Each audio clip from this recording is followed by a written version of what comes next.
Hi, welcome to Playing Flute with Mami, and I am Mami, and I am playing Kohler's Etude, op.33, book 1, number 3, and this is the third video about this etude.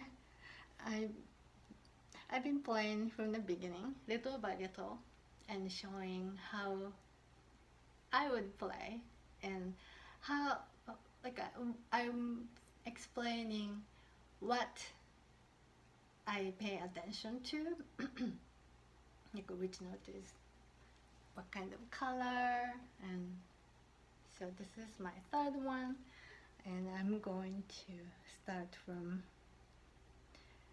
today's part is going to start from measure 17. Maybe I will directly from measure 17. It's gonna be like this. I will play slowly.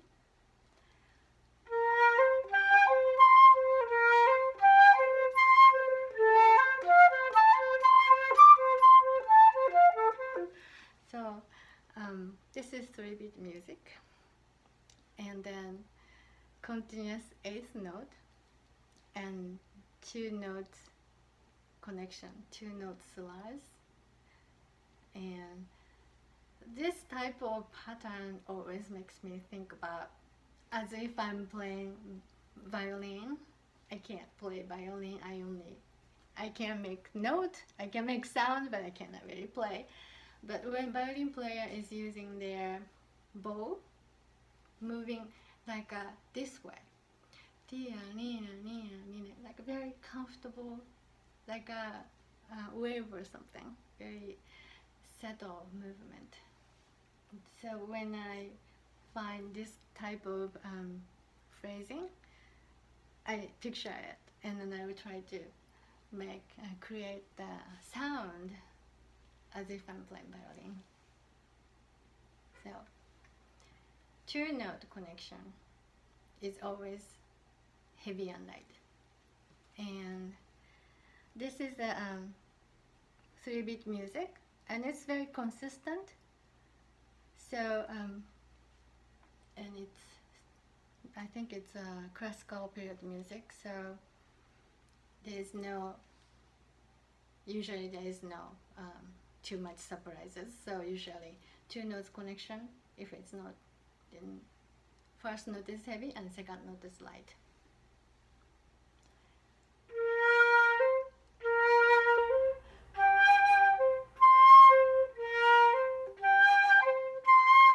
And then automatically it will sound like 2 people are singing.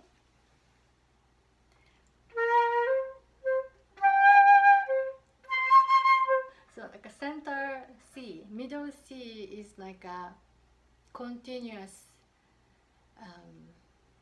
sound, like as if somebody is just playing C for a long time, and then other person is playing.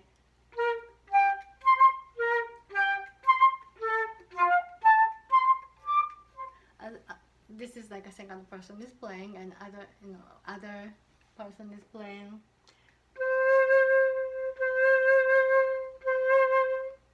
So heavy and light.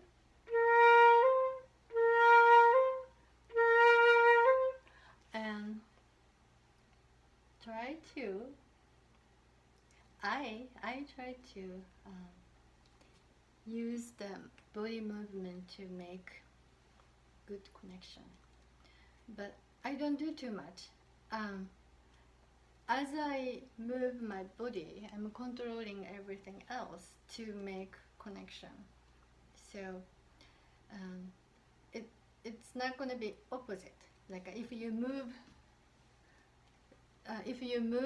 as if you are connecting, your sound will be connecting. No. And you wanted to know how to connect it, and then you will use body movement to kind of keep going. Your body movement will add like a final touch for your connection. So body movement is not gonna make good connection, but But it's okay to think about you are using your body to connect the two notes, because that's what you would do anyway. So that's why I say use your body to play.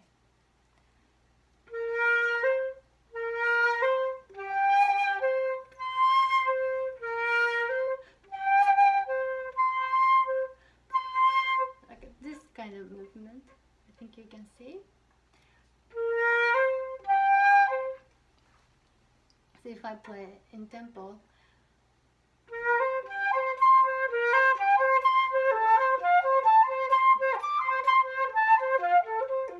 so my body movement is doing like this all the time, as long as this two slide connection is continuing, even though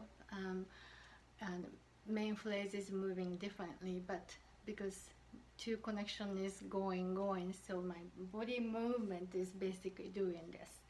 And when the note is higher, maybe I will move like this way, and it's lower, maybe I will go this way, but this is how I'm doing.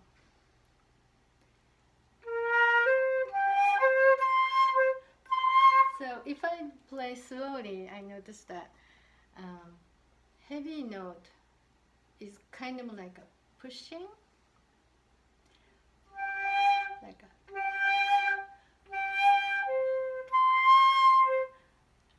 I'm doing a little bit exaggerated way.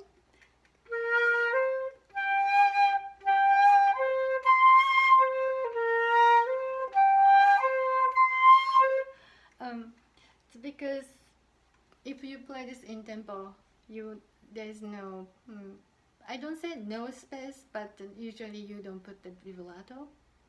But if you play slowly, you have a space, you have enough space to add the vibrato, so your air will move as if you wanted to play vibrato. That's why a little bit like a pushing sound can be hard.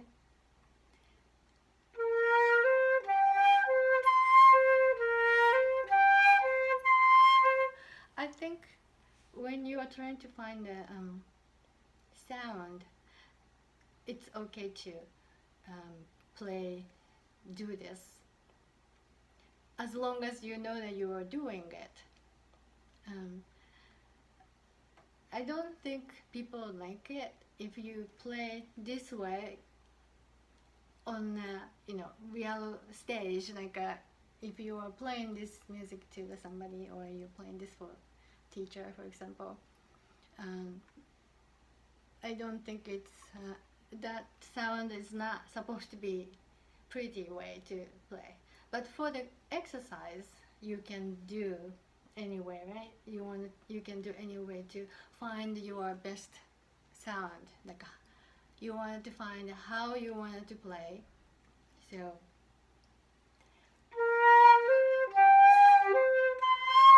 if you want to do that, you can do that. To find the good sound on those higher note, main and heavy note.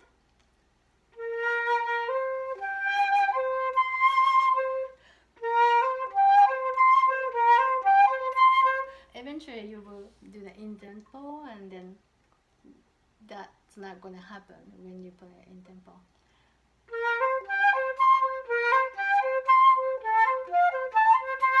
So those main note, you want to have a better note. There's no worse note, but you want to have more note with more sound, more acoustics, more vibration on those higher note, and then other note.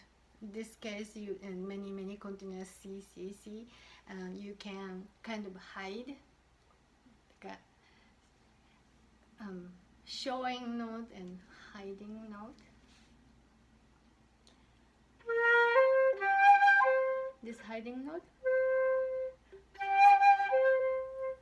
But you still need to pay attention when you play this hiding note, because if you completely ignore the sound, then it wouldn't be it wouldn't be nice to the note. Your sound will be a little bit lazy, sloppy. So even though there is like a hiding note, like a two people singing part, then one person is kind of quiet, but you want to play a delicate sound with good intention, but it's hiding.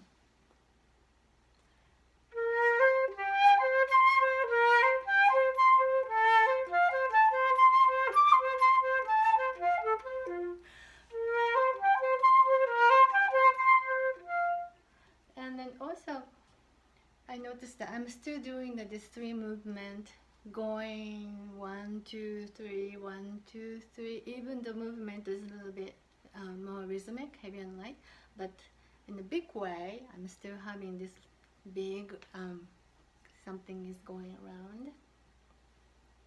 So yeah, I think this music is has these three things. Da-dee-da-dee-dum, ba-dee-da-dee-dum, and then tira-pa-pa-pa-pa-tira, pa-pa-pa-pa-tira, tira, tira. And this pattern will be shown on the very end. Pubebo from measure 52.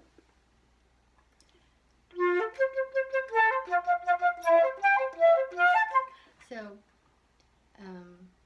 this is the part that you will change your character to the tia, pa, pa, pa, pa, tia, tia, tia. So maybe you want to try this number 3 for the next time when you have time to practice. So thank you for watching, and then enjoy your exercise today, and then see you tomorrow. Bye.